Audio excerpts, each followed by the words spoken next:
Hey everyone! If you want to improve your real English for real situations, you're in the right place. Do subscribe the channel and like the video. It really helps us keep going. Today we'll talk about something many learners struggle with, asking for help. It sounds simple, but it can feel awkward, especially in another language. Right. Even native speakers sometimes hesitate. We worry about bothering people or sounding silly. Here's the thing. In daily life, we all need help. Maybe you don't understand something, you're lost, or you need support at work. Asking for help is normal. Let's start with a simple question for you listening.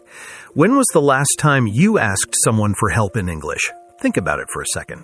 For many learners, the problem isn't vocabulary. The problem is confidence. You're not sure how to start the sentence or how polite you should sound. Exactly. And because of that, people often stay quiet and struggle alone. But today, we'll fix that. Picture this. You're visiting another country. You're not sure where the bus stop is. You look around and everyone seems busy. You want to ask someone, but you freeze.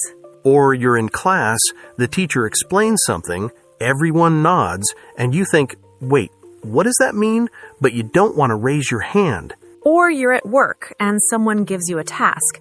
You're confused, but you don't want to look weak or slow, so you pretend to understand. We've all been there. Asking for help isn't just language, it's emotion, it's pride, it's fear of judgment. But here's what most people don't realize. Asking for help usually makes people respect you more. It shows you care, you want to learn, and you want to do things correctly. Today we'll practice real English for real situations, so you can ask for help without feeling weird or embarrassed. And we'll do it through everyday conversations, so it feels natural and easy to copy. Let's look at how asking for help works in simple daily moments. We'll start with something very common, getting help in a store. Imagine you're in a supermarket. You want sugar, but you can't find it. It happens all the time, even in your own language. A beginner might think they need a long sentence like, "Can you please guide me to the sugar section?" But you don't. A short and friendly sentence is enough. Let's do the scene. "Excuse me, can you help me?" Sure. What do you need? "I'm looking for sugar." It's in aisle number 5. Come, I'll show you. "Thanks a lot." No problem. Short, clear, no stress. There's no complicated grammar, and notice no one laughed, no one judged, no one got annoyed. Now let's try another daily moment, asking for help with directions outside. "Excuse me, can you help me?" Of course. What do you need? "Where's the bus stop?" Go straight and turn right. The bus stop is next to the bakery. "Thank you so much." You're welcome. That's the basic form, very beginner-friendly. Now let's add a softer version, because in English, tone can make things feel more polite. Excuse me, sorry to bother you. Do you know where the bus stop is? "Yeah, no problem. Go straight and turn right at the bakery." Thank you, I appreciate it. "Anytime." By adding sorry to bother you or I appreciate it, you soften the request. It's not required, but it makes the conversation feel warm. Let's try a more social situation. This time, you're asking a friend for help in English class. Mike, can you help me? "Sure. What's up?" I don't understand this word. "Which word?" Schedule. It means your plan of what you do and when you do it. Ah, okay. Thank you. No problem. Simple. And because it's a friend, you don't need to sound too polite or formal. Now let's go to a situation that many learners find scary, asking for help at work. "Hey, Mike, do you have a minute?" Yeah, what do you need? "I'm confused about this task. Can you explain it?" Sure. You need to check the files, make a list, and send it by email. Got it. Thanks for explaining. Anytime. It's better to ask than to make a mistake later. Many learners feel nervous at work because they don't want to look slow, but asking early saves time and prevents problems. And here's something important. When you ask for help, people usually feel useful. They actually like helping. Before we continue, we want to hear from the listeners. What situation is hardest for you when asking for help? Asking at work, asking strangers, or asking in class? Tell us in the comments. We love reading those, and it helps other learners feel less alone. Now, one final scene for this segment, asking for help with technology. "Anna, can you help me?" Sure, what's wrong? "My laptop won't connect to the internet." Did you check the Wi-Fi settings? Yeah, but it still doesn't work. Try restarting the laptop. Sometimes that fixes it. Okay, thanks. No problem. Notice these short phrases, what's wrong, and did you check? These are common when helping someone. And from the other side, simple phrases like, it doesn't work, I'm confused, or I'm having trouble are very useful for beginners. You don't need big words. You just need to communicate what you need. Let's break down some useful expressions you can use when you need help. And don't worry, we'll keep them simple. A lot of learners think asking for help needs long grammar. It doesn't. In daily English, short is normal. One of the most common starter phrases is, can you help me with? It works everywhere. For example, can you help me with my homework? Can you help me with my project? Can you help me with my suitcase? Another helpful phrase is, I need help. It's direct and beginner-friendly. You can add more information after it. Like, I need help with this form, or I need help finding the right bus. You can also say, I'm having trouble with. It sounds soft and natural. For example, I'm having trouble understanding this word. I'm having trouble using this app. I'm having trouble logging in. A lot of English requests start with, do you know how to... For beginners, this is gold. Do you know how to fix this? Do you know how to say this in English? Do you know how to upload a file? When you talk to strangers, adding, excuse me, at the beginning helps make your tone kind. Let's try it in a short scene. Excuse me, do you know how to buy a metro ticket? Sure. Use that machine on the right. It takes cash or card. Thank you. No problem. You can also use the phrase, sorry to bother you, if someone looks busy. It shows respect. Beginners sometimes avoid sorry because they think it means they did something bad. But in English, sorry can mean many things. One meaning is just softening. Another useful one is, could you... It sounds polite without being too formal. Could you show me how this works? Could you explain this part? Could you help me carry this bag? If you don't understand the first answer, don't pretend. Just say, I don't get it. Or, could you say that again? Or, slower, please. That one helps a lot. And if you really don't understand at all, you can say, can you explain it in a simpler way? Or, what do you mean by... And then repeat the word you didn't understand. For example, what do you mean by inspection? This pushes the other person to use simpler language. There's also a polite ending that English speakers love. I appreciate it. It's stronger than thanks, but still simple. For example, thanks, I appreciate it. Or, I really appreciate your help. And if someone helps you at work, you can say, thanks for your patience. It shows maturity and confidence. Let's combine a few of these into a natural moment. Hey, Mike, sorry to bother you. Can you explain this part? Sure. You need to fill in your name here and your number here. Got it. Thanks. I appreciate it. Anytime. You see how natural that sounds? Simple language, but clear and polite. Asking for help is one of the fastest ways to improve your English because you get real responses and real communication.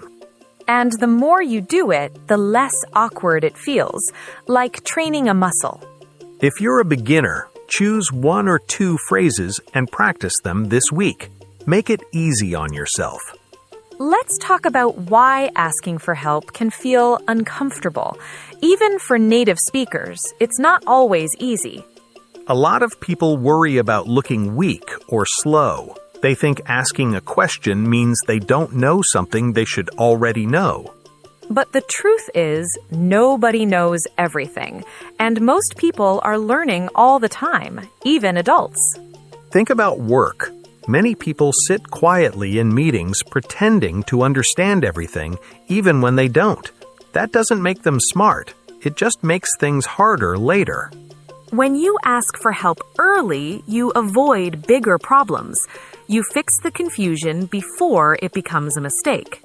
Teachers see this all the time. Students don't speak up, then struggle on the test or assignment. Asking for help would have saved them time and stress. And in English, there's another layer. Learners often worry about grammar or pronunciation. They think someone will judge their accent or laugh at them. But real life isn't like that. Most people don't care about your grammar. They care about understanding you. Let's show a short scene between two coworkers to make this clear. Hey, Anna, do you need help with that report? Yeah, I didn't want to say anything, but I don't understand this part. Why didn't you ask earlier? I felt embarrassed. No need. It's better to ask than to guess. Thanks for helping. Anytime. You see how natural that sounds? Simple language, but clear and polite. Asking for help is one of the fastest ways to improve your English because you get real responses and real communication.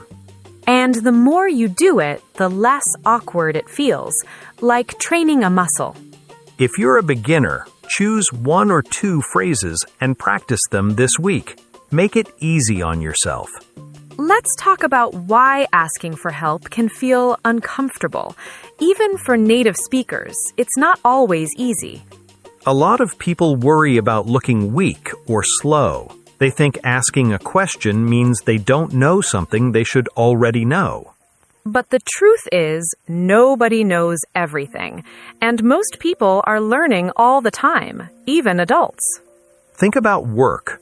Many people sit quietly in meetings pretending to understand everything, even when they don't.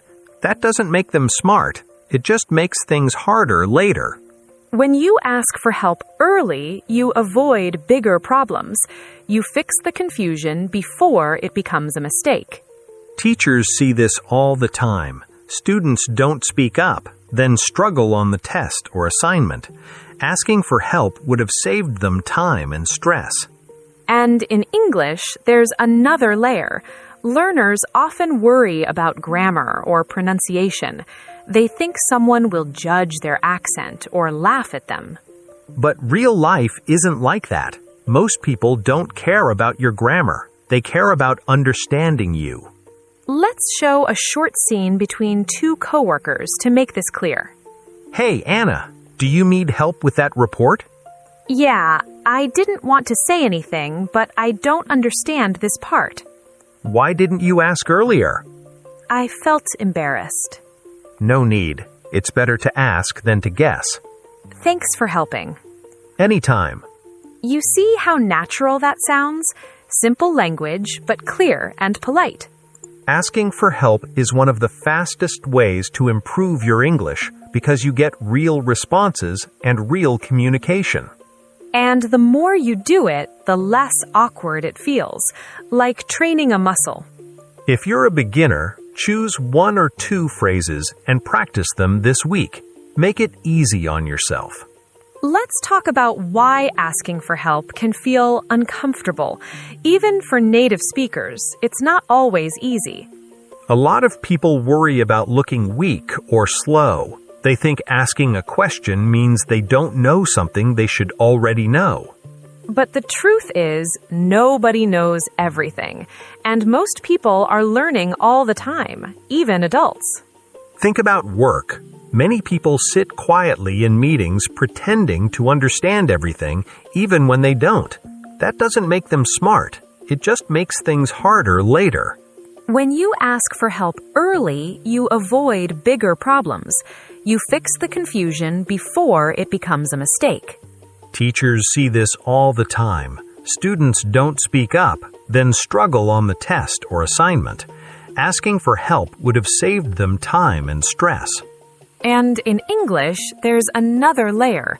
Learners often worry about grammar or pronunciation. They think someone will judge their accent or laugh at them. But real life isn't like that. Most people don't care about your grammar. They care about understanding you. Let's show a short scene between two coworkers to make this clear. Hey, Anna, do you need help with that report? Yeah, I didn't want to say anything, but I don't understand this part. Why didn't you ask earlier? I felt embarrassed. No need. It's better to ask than to guess. Thanks for helping. Anytime. You see how natural that sounds? Simple language, but clear and polite.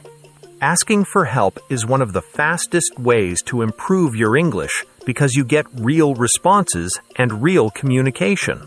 And the more you do it, the less awkward it feels, like training a muscle.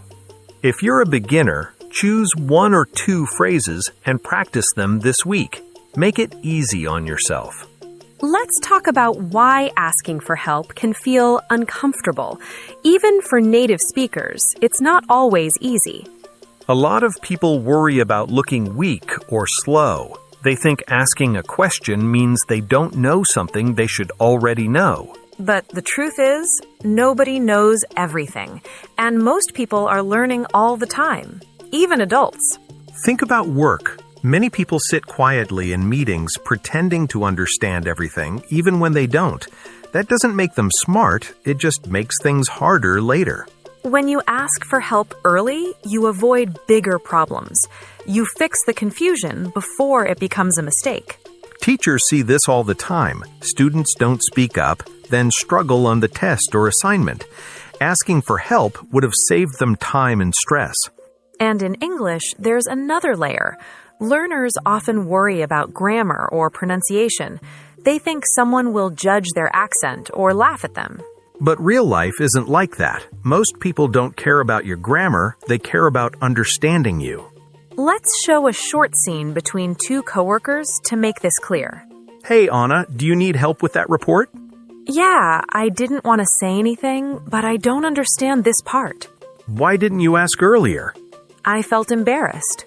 No need. It's better to ask than to guess. Thanks for helping. Anytime. That situation happens everywhere.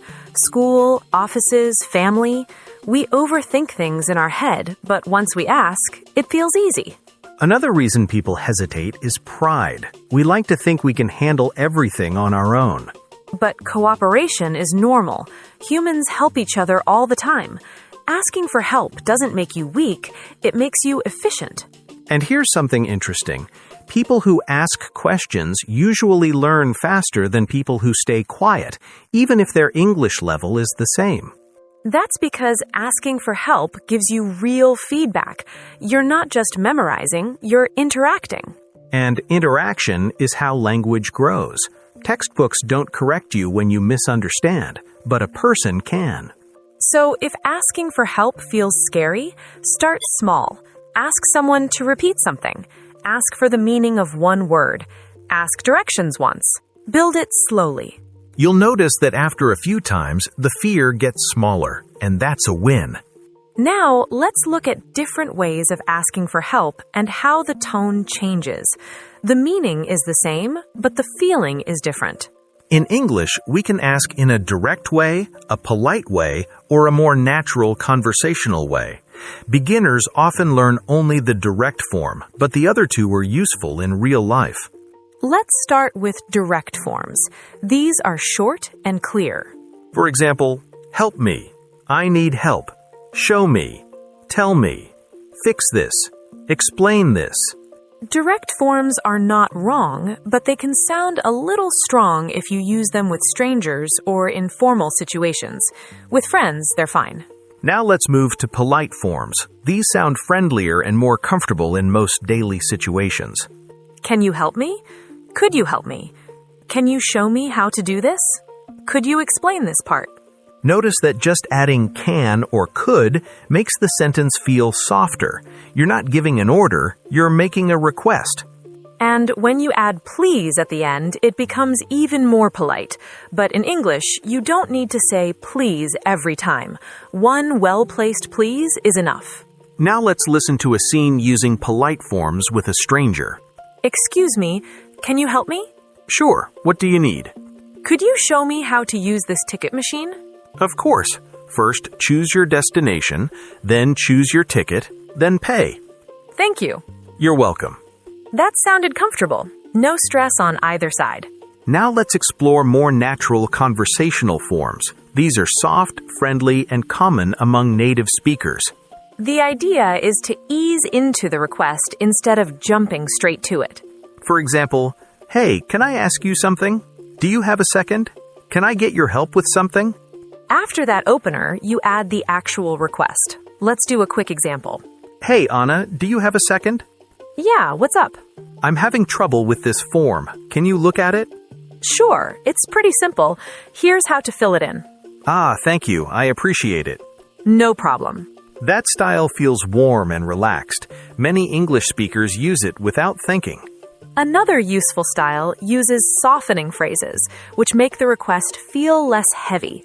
For example, "I'm not sure how to," or "I'm confused about," or "I'm trying to figure out." For example, "I'm trying to figure out how this app works," or "I'm not sure how to send this file," or "I'm confused about this task." Notice how these sentences explain the problem before the request. That makes the listener more willing to help. Now let's mix different tones into work settings. Work settings often need polite but clear requests. "Hey, Mike, I'm not sure how to complete this section. Can you explain it?" Sure, you just need to sign here and add the date here. Got it. Thanks. Anytime. Now, let's try a softer, more natural version. "Anna, can I ask you something? Sure. I'm having trouble with this report. Do you know how to format it?" Yeah, just click here and choose this style. Ah, that makes sense now. Thank you, that helps. Happy to help. You see how the structure changes the feeling. Not too formal, not too direct, just natural. One useful detail for beginners is that English speakers often add small support words like actually, kind of, a bit, or maybe when asking for help. They don't change the meaning, but they make the tone soft. For example, "I'm actually confused about this. Could you maybe help me? I'm kind of stuck with this part. I'm a bit lost. Can you explain?" These tiny words make the request sound friendly and real because native speakers almost never use the most simple direct form all the time. They soften things without thinking about it. Now let's show one last scene using soft language with a friendly tone. "Hey, Mike, can I get your help with something?" Sure, what's up? "I'm actually a bit confused about this chapter. Do we need to read all of it or just the first part?" Just the first part for now. The rest is for next week. Ah, okay. Thanks for clearing that up.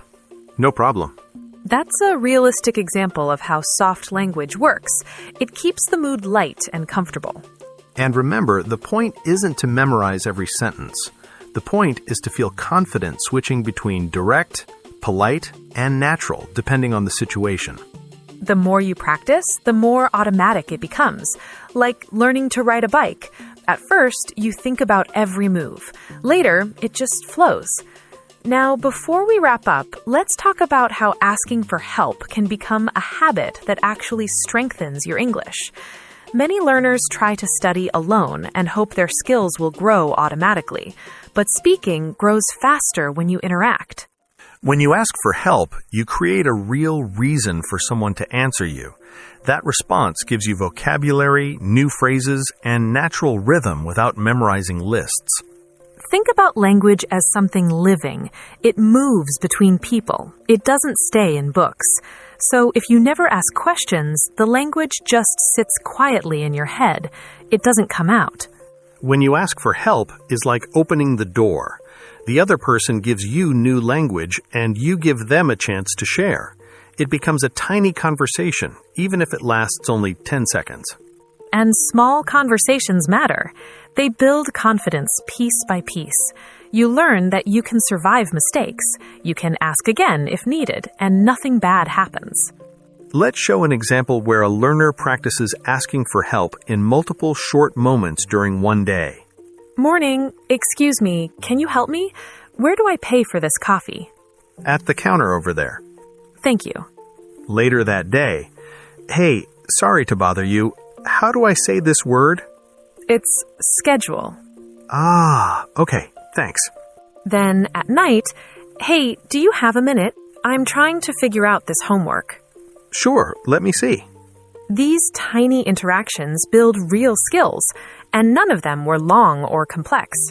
Another important point is that asking for help teaches you how to listen.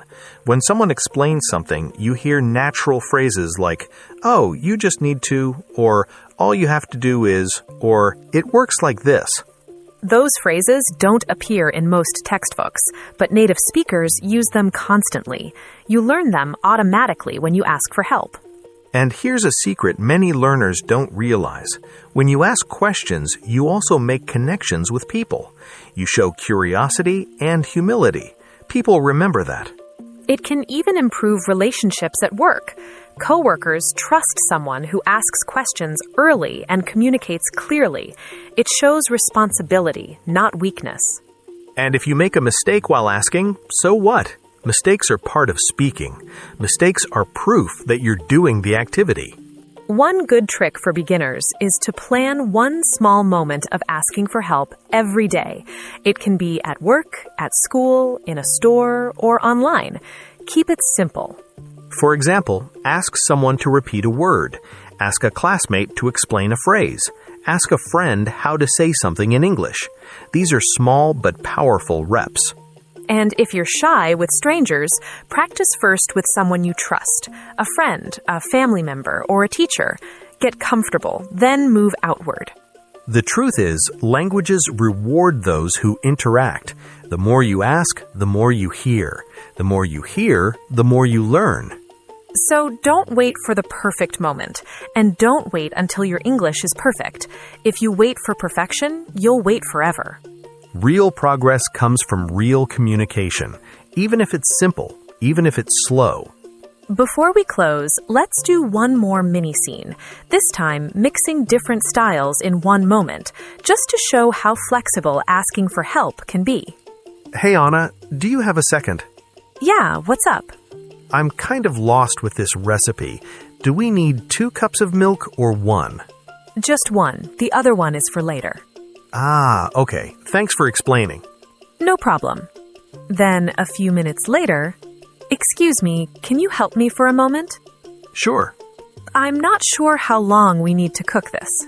About 10 minutes. Then check the texture. Got it. Thanks, I appreciate it. Anytime.